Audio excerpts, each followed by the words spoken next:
والله إذا قطع الاتصال بينك وبين الله قطعت السعادة عن حياتك كلها. الاتصال هو الصلاة. لذلك يقول بعض أهل العلم: من أراد السعادة فليعرج إلى الله إذا صلى. الله فرض الصلاة في أي بيت من بيوت أمهات المؤمنين؟ ولا بيت فرضها في السماء. لما؟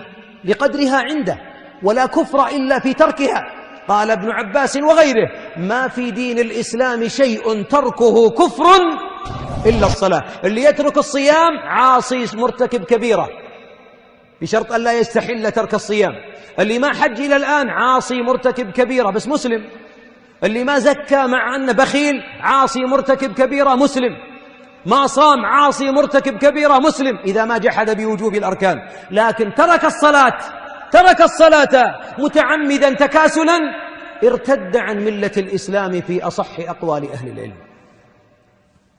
واحد ما يتصل بربه كيف يسعد؟ ولذلك أحبابي ميزان السعادة، أنت تبغى تضبط إيقاع الحياة، تريد تضبط إيقاع حياتك، اضبطها بضبط صلاتك.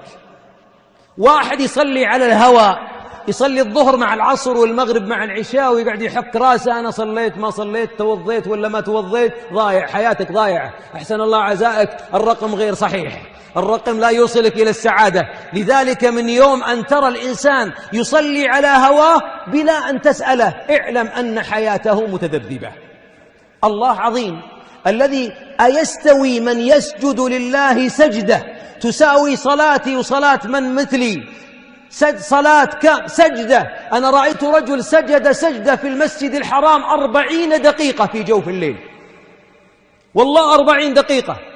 وأنا كنت ماخذ عمرة وما أبغى أستاجر، أبغى أرجع للرياض، مو طيب فيني داخل الحرم، ما عندي مكان آخر. صلينا ركعتين 3 4، جلسنا بجوار الرجل ما رفع رأسه، خشينا أنه مات.